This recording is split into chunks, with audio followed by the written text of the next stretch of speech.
I have the honor to introduce our first speaker, Dr. Jenny Tran. Dr. Tran received extensive clinical training through several pre-internships, including a life-changing year providing psychosocial care to patients in cancer here at the Sims-Mann Center at UCLA. She co-manages the psychosocial care within the UCLA Advanced GI Cancer Program, and her experience working with complex medical conditions highlighted the importance of understanding a patient's needs through a biopsychological lens and advantages of working with other members in the care team. Dr. Tran is going to be speaking on turning down the volume on worry, managing cancer-related anxiety. Dr. Tran.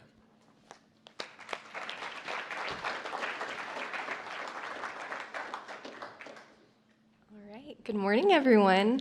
What an honor to kick off today's events with turning down the volume on worry. Like Dr. Hines mentioned, I'm currently a postdoctoral fellow here at the Sims-Mann Center for Integrative Oncology. Okay, here we go. With our limited amount of time, I'm going to be going over understanding what the experience of anxiety and worry, what that feels like, both physiologically, what panic attacks may feel like, what is considered productive versus unproductive worry, and then a big chunk of my time with you all will be focused on going over strategies for managing worry and anxiety. So anxiety is a really understandable process in the cancer experience. Cancer is a significant life stressor. There's no arguing that. And so the experience of anxiety and worry related to that is really understandable. There is no solution or strategy that's going to completely remove the issue of cancer, but what we can do, what we do have autonomy over, is how we manage that. So listed on this slide isn't an extensive, a capture of common concerns that our patients, our family members, our survivors experience in the cancer context. But I have this listed up here because I really want to normalize that there are other people that share these concerns about how treatment impacts one's life, their roles, their relationships with family and friends, finances, worry about waiting for scans and test results, worry about recurrence, worry about a shortened life. So again, all these are really normal worries, not something to minimize at all. So what is anxiety? The American Psychological Association defines anxiety as an emotion characterized by feelings of tension, worried thoughts, and physical changes like increased blood pressure. So there's an emotional experience to anxiety as well as a physiological experience and a cognitive process to this. So let's break that down a little bit more so we can better appreciate anxiety and figure out ways to manage it. So as part of anxiety is worry, which is this state of mental distress or agitation due to concern about an impending or anticipated event, threat, or danger. So this may be something experienced in the moment or something that we're anticipating, something that we're expecting, something we're planning about. Again, I really want to emphasize that the experience of worry and anxiety are normal and they're actually adaptive. They can be viewed as a helpful response to threat because it allows one to plan, prepare, take action, pay attention to what's happening. And oftentimes it allows you to either mobilize support from others or for others to observe something in you and to provide that type of support and care. However, with anything that may be helpful, anything in excess can then end up being a little bit taxing on the body, a little taxing on the mind. So worry and anxiety in excess then end up being not so helpful And that can be either an uncomfortable and an unpleasant sensation, and it can really get in the way of being present and engaging with others because you're constantly somewhere else focusing on a to-do list of what you need to do next or what you're worried about. And anxiety gets in the way of sleep, it gets in the way of being able to eat, it gets in the way of being able to relax. And like I mentioned, the experience of anxiety is both physiological, emotional, cognitive. So recognizing that anxiety can, really, really impact one's physical experience, something that we call the fight-flight response or the activation of the sympathetic nervous system. Some of those cues to when we're feeling activated and worried, maybe your heart rate's increasing, maybe your breathing's increasing, oxygen's going to your brain, some tension in your muscle. That's a big cue of where you may be experiencing anxiety. If you're like tensing up, getting ready to like fight a threat or getting ready to run away. Your senses are heightened, maybe just like the light is glaring, your digestion slows down, there's sweat that's forming. I'll admit, I was walking over here from my parking spot and I was sweaty. I was like, ooh, I think I'm a little anxious. I need to get here and do some of these other things, the relaxation response. So on the other end of the anxiety response that's really natural in our body is the parasympathetic nervous system, which we call the relaxation response. If we think about anxiety as like gassing, right? Gassing a car, going, going, going, we can actually think about the response as kind of that brake, right? We don't want to suddenly brake. We want to just kind of ease into that. And then we call this the rest and digest part of the nervous system. So that really allows targeted actions to slow down the heart rate, get your breathing back down to a normal pace, relaxing the muscles anywhere that you feel tension, regulating your body temperature. And then this actually, in this process, stimulates the stomach, the pancreas, the intestines, these other organs that are responsible for digestion. So we're going to spend the rest of our time going over ways to tap into this relaxation response.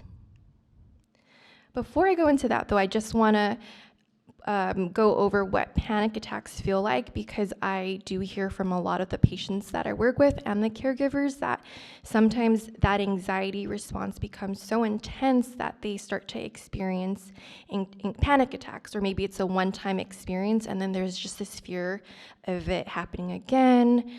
So panic attacks are brief episodes of intense anxiety, and it's oftentimes it's not comfortable and it feels like really intense terror and all the physiological sensations I listed a few slides ago, all of that happening at once. And a lot of my patients experience this like, oh my gosh, I feel like I'm going insane. I feel like I need to go to the hospital, like something's wrong. And oftentimes, if you haven't experienced a panic attack first, oftentimes my patients end up going to the ER to try to figure out what it is.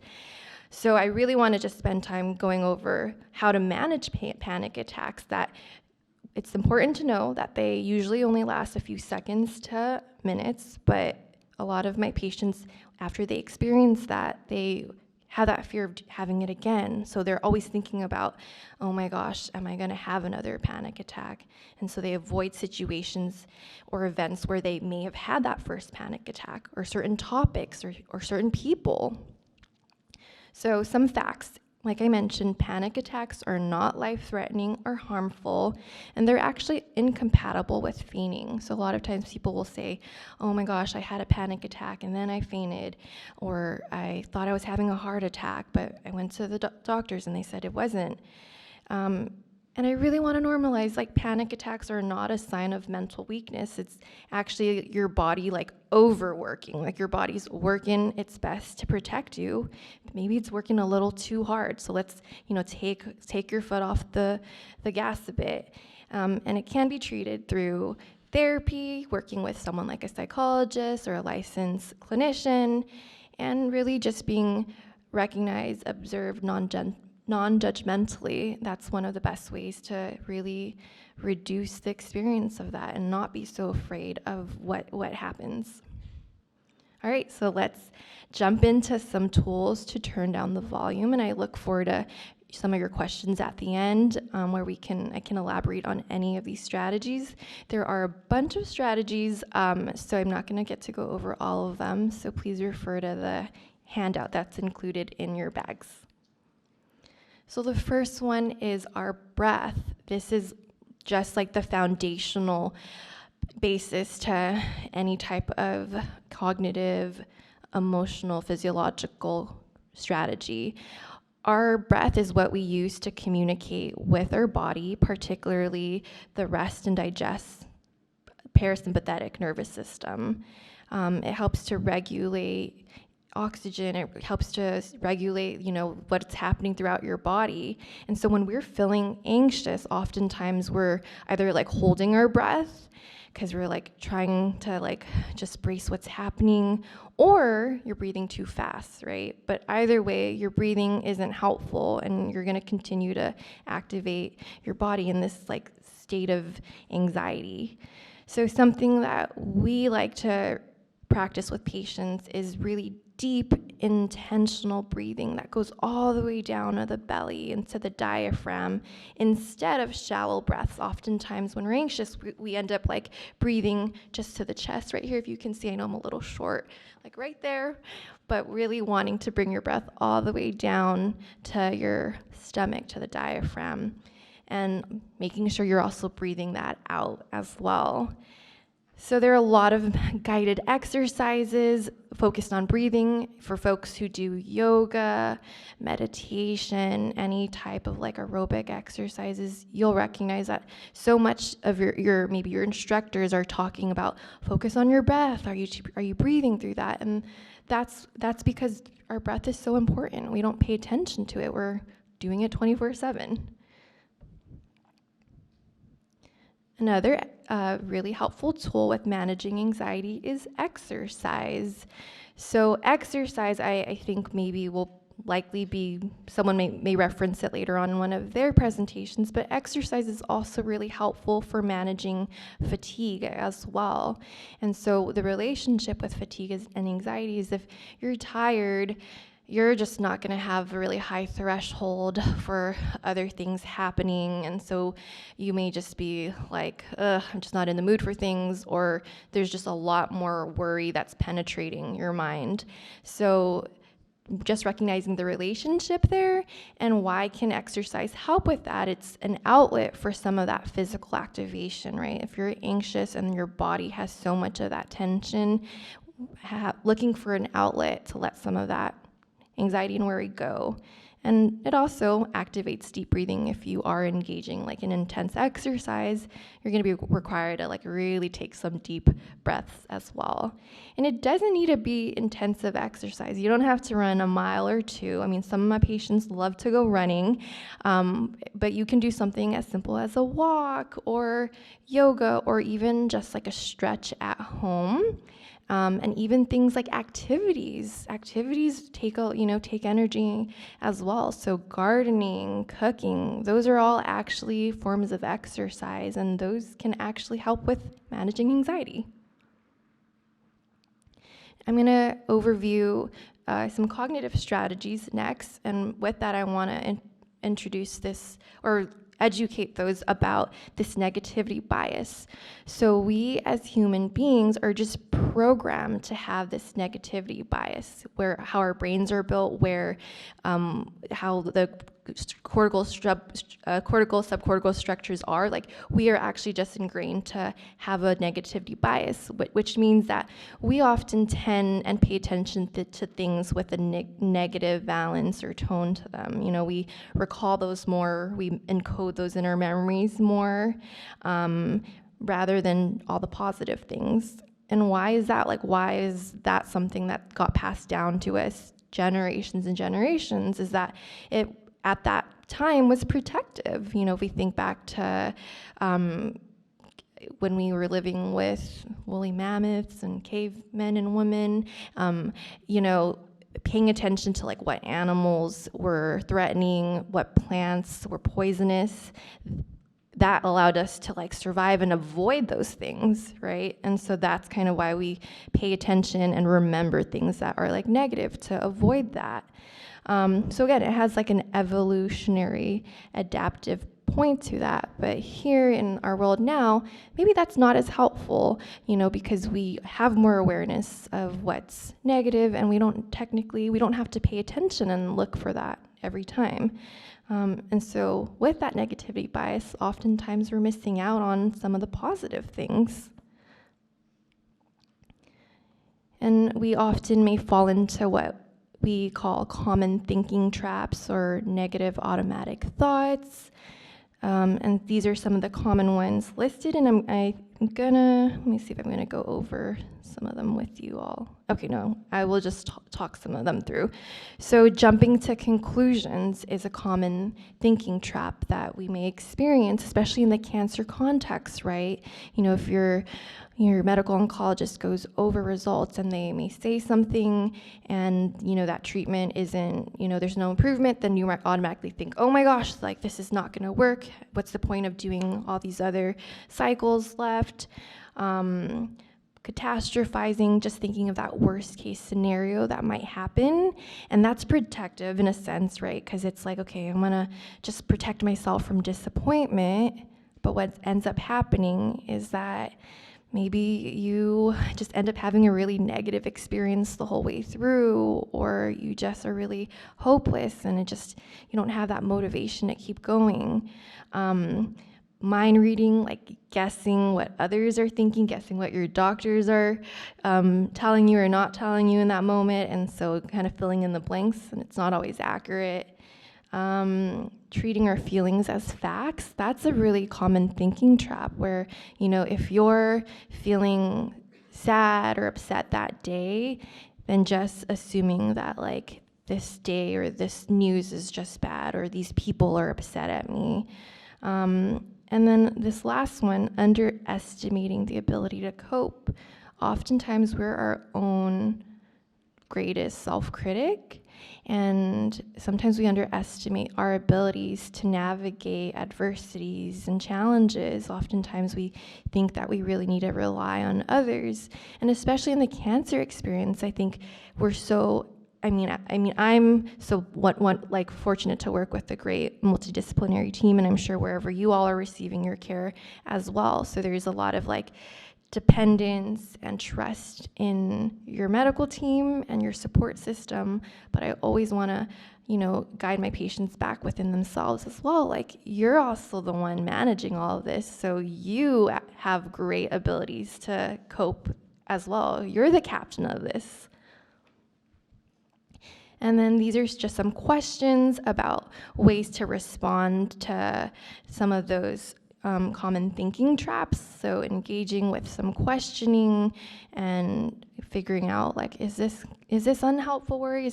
Am I being somewhat rational or irrational? So these types of questions you can ask yourself. Some of these questions I ask my patients to kind of facilitate some reflection. And oftentimes they're like, okay, actually, yeah, that is kind of irrational. That is kind of silly. Or maybe that's not the truth right now. Maybe that's not in my control right now.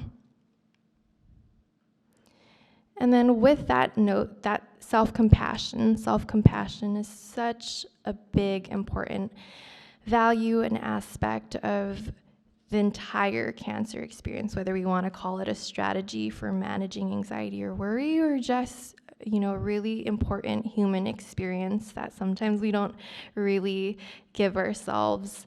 So I really emphasize self-compassion with my patients, that, recognizing that whatever they're experiencing, whether it's, pain or discomfort from symptoms, or if it's anxiety or worry, recognizing that that is just a part of their experience right now, that it's a part of their life experience. And especially in this environment, that there are other people who have shared experiences too. This experience can feel so isolating, and then we kind of just get in and close in on ourselves, but sometimes it's about like opening and seeing what else is available, who else gets it.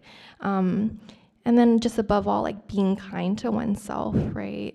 Like, again, I think about oftentimes we're our biggest self-critic, and so we aren't giving ourselves any type of positive feedback. However, if we think about like talking to a friend, like if you were to engage in conversation with your table neighbor, I don't imagine that you're going to be critical with them, but you're going to be able to provide them with a lot of kindness and support. So turning that back towards ourselves, like why is that so hard for us sometimes?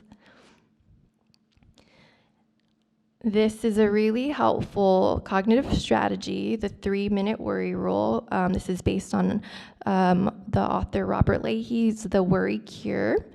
And this is a twist on something that I also do with patients called worry time, but we're going to focus on this rule today. So this really allows like a parameter on how much we worry, and it also allows you to kind of intentionally engage in efforts to problem solve. So I say, okay, if you identify a worry, you think it's a problem, give yourself 3 minutes to engage in like worry. So worry, list it all out, think about all the possible solutions, questions you have, people involved. And after 3 minutes, like actually set a timer, check in like, okay, do you feel better? Do you feel closer to a solution? Did that open up things for you? Or do you still feel stuck? Do you still feel, frustrated or negative, or like there's no solution to this?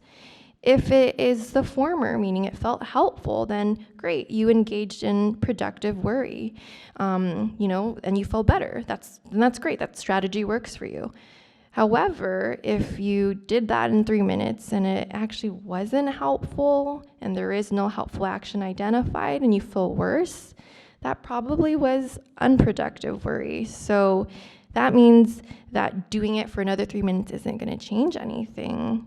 That's a sign where it's like, okay, maybe just take a break from this, give yourself permission to just step away, because you're working hard. You're not avoiding anything. You're trying to confront your worry. So sometimes it's about setting those parameters with ourselves instead of beating ourselves over to try to figure out a solution to fit a square into a circle peg. So I really like this because it sets parameters around that. You have a time limit. And you have permission to say, okay, I get to step back from this. All right, this one I really enjoy. This is where we're going towards like visualization and imagery. So something I go over with my patients is like imagining your mind is like an email inbox. And for folks who don't like emails, I say think of your mind as like a mailbox, like the USPS mailbox, where we're still getting a lot of like advertisements. And our mind's constantly creating content. Our mind fires out thousands of thoughts per day. And I imagine not everyone is aware of all those thousands of thoughts, right? Like I'm right now in this moment, I'm probably having like a bunch of thoughts that I'm not, paying attention to because I'm here with you all. But what happens is sometimes we have this effort when there's so much that's out of our control to try to figure out like, how do I control every worry or concern that pops up in our mind? And so this type of strategy is cueing you all to think about, okay, well, which thoughts do you actually have to pay attention to fully? And what thoughts can you skim, flag, come back to later? And which thoughts are actually just spam and you don't have to save them, right? Which ones can you just kind of trash, or which ones can you flag to come back to? Because I'll tell you, like, I get a lot of emails at UCLA Health, and sometimes I'll just trash them, but other ones I know I have to flag, but come back to later. What I want to emphasize is we don't have time to read through things top and bottom, right? So treat your mind that way. You don't have time. You don't need to go through every thought and turn over every stone. And then mindfulness, I'm sure a lot of folks have heard about mindfulness and have different understandings of what mindfulness is. At its most simplest form, mindfulness is non-judgmental awareness of the present moment. So it's about noticing just what your experience is right now, any thoughts, feelings, emotions you have, and also not judging it, not evaluating it. So this is applicable and helpful to the experience of anxiety because it allows you to recognize when you're experiencing anxiety, to name that you're experiencing anxiety, and to respond non-judgmentally. And things like grounding yourself if you start to feel like overwhelmed. And the last one I'll go over is naming your feelings. Name it to tame it. This is one of my favorite strategies. There studies have been shown that like people who experience fear, there's this really popular study on college students and spiders where there was one group that had to hold a spider and say out loud like what they were feeling about the spider, and then another group of college students that like just held the spider and like didn't say anything, and they measured that based on like biofeedback and other self-report measures. The group that got to say out loud like what they were experiencing at the end reported significantly lower levels of fear and stress. So applying this to anxiety is if you are just able to like verbalize what you're worried about, what you're feeling, that actually can significantly help reduce the experience, because when you're externalizing that, and sometimes when we say that out loud to someone or to ourselves, like we hear that and we're like, oh, that actually felt good to say. And after I said it, maybe it's not actually as intense or scary as I thought, or maybe it just feels good to be heard. So, in conclusion, anxiety and worry, remember, there are helpful adaptive processes. We all engage in anxiety and worry. That's different from being someone that's an anxious person, right? We are not our thoughts, we are not our feelings. And just sometimes, though, anxiety and worry can happen at a higher volume and intensity than we need. And that's when it becomes unhelpful. So in those cases, when it doesn't serve you, right, you don't have to engage in anxiety. You can figure out ways to manage that, turn down the volume, right? Like it's there, but just turn it down, and you can turn it back up later when you need to. So I really encourage you all to, I hope, just take away some strategies and practice them like any type of exercise. It takes practice to really be comfortable with, to strengthen its use. And I'll also say that I offer a range of strategies because certain strategies are going to work in certain situations. Don't just rely on one strategy to work every time.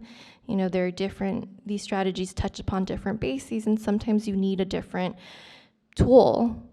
Give yourself permission to put one down and pick up another one. And then, again, this is just a few of the strategies I went over and some that I didn't have time to go over. However, if you're interested in learning more about anxiety and worry management strategies, you can check us out at the Sims Mann Center. If you're a patient receiving oncological care at UCLA, Sims Mann Center provides free psychosocial support to patients, survivors, caregivers, family members, and we have a mindfulness meditation class, breathwork class, qigong, caregiver support group. And then at UCLA, we have a wonderful mindfulness awareness research center. They have great scripts in different languages too, like a bunch of different languages. So you can, guide yourself through breathing exercises, mindfulness exercises.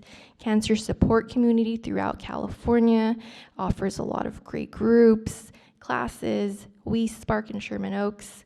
And again, I welcome any questions you may all have and any other ways that I can help you all connect to support if needed. And I just want to acknowledge my supervisor, Dr. Lizzie Cleary, who helped put together these slides and has been really involved in the Hirschberg Foundation prior to her move to Texas. Thank you all.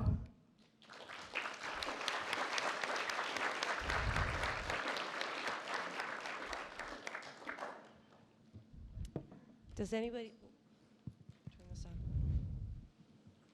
If anybody has any questions, just a reminder to please come up to one of the two microphones. We have plenty of time for Q&A. That was wonderful. Thank you so, so much. Somebody's got to have a question. Don't be worried. I'm just kidding. Exactly. It's okay to be worried. Don't worry. Come up and Come ask on a up. question.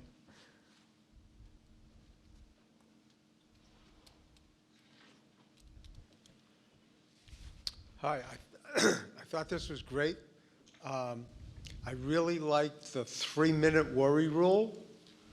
I thought that was fabulous. And my question is, if you find that after the 3 minutes you're in the unproductive, how do you get to productive?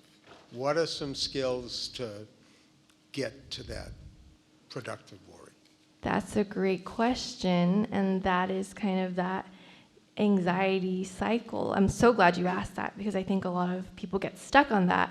So the idea is that it's not about how to get better during that 3 minutes of like problem solving and figuring out. It's recognizing that that worry itself it's not helpful and there may be no solution there. So it's about stepping away for that moment and just not engaging in that process of then activating your physiological response or, self-criticizing yourself about that concern or solution or the emotional response to not being able to figure out what the solution is.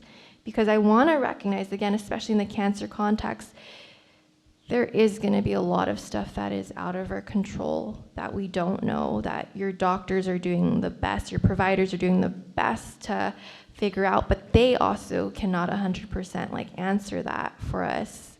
And so worry is helpful, but sometimes it becomes unhelpful when we get caught up in trying to figure out something that we just can't know yet in that moment.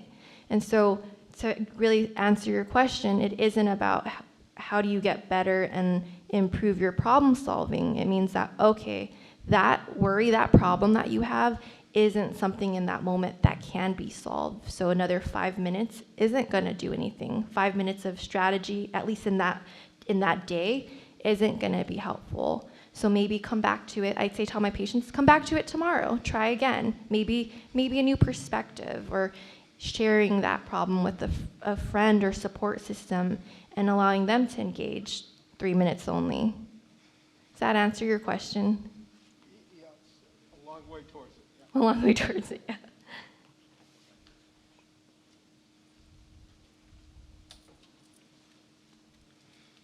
Hi. I was just curious if you have any advice for patients who are stuck in a pattern of maybe self-defeating them and not really allowing any positive messaging to get through. Yeah, that's a really great question. So working and supporting oneself when just feeling that there's a really self-defeating negative experience, feeling like helpless or hopeless. Very much so. Yeah. So again, I want to normalize that I hear that a lot of, especially with the cancer experience, that it's really physically taxing as well as emotionally and mentally taxing.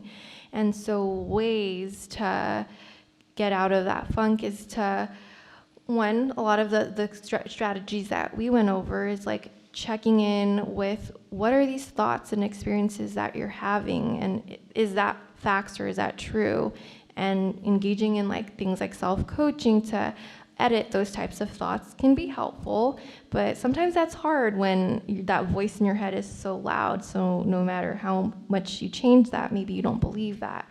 And so things that also help with that are engaging in your support system. Sometimes it's helpful to hear that from other people, changing your environment, stepping away from where you are, not just to get a different perspective, but just a different experience, like exercise, get out, go on a walk, do something different. So it's about getting out of our minds and just experiencing and being. That can help too. And therapy, working with a psychologist like myself, a therapist, a counselor, that can really spend time, like structured time to talk with you through some of those challenges. So you're not doing that alone, because I go back to, I think, Jay's, like, I don't want you spending like 50 minutes figuring this out on your own. Like, you deserve help, so we can help you through that in a really supportive way. Thank you so much.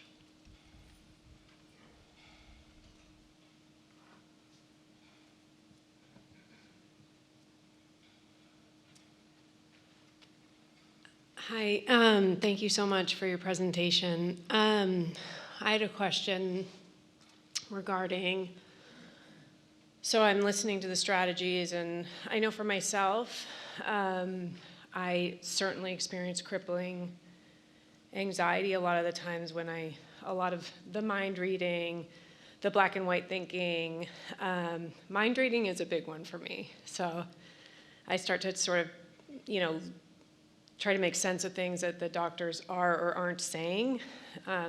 Very unproductive. But I was wondering if Simsman or UCLA had ever thought about doing almost like I'm sure you're familiar with DBT, right?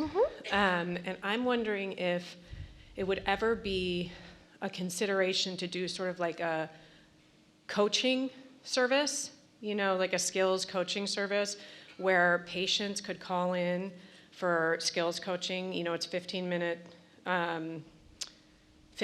sessions over the phone to get them through what might be like a moment of distress tolerance, or not tolerating their distress or emotion dysregulation, something to get through that moment. Because I think waiting for the 50-minute session with their therapist, and also, doctors are busy, they're not always accessible, and they certainly don't want to be managing your anxiety.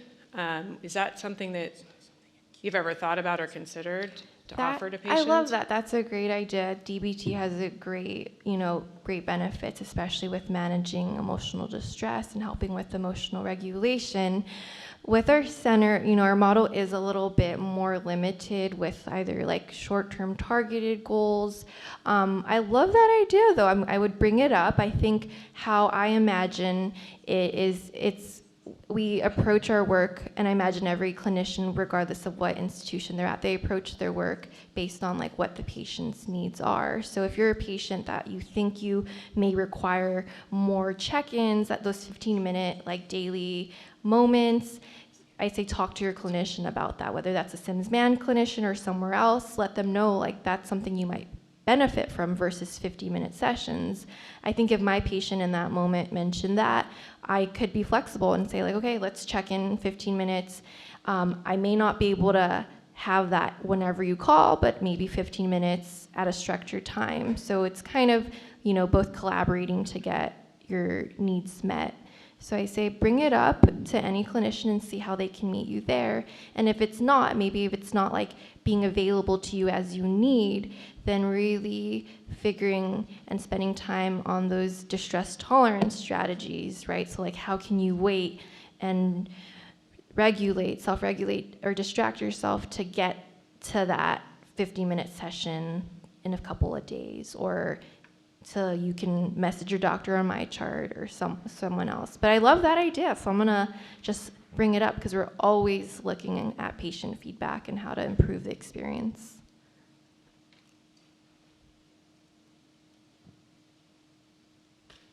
All right, thank you, everyone.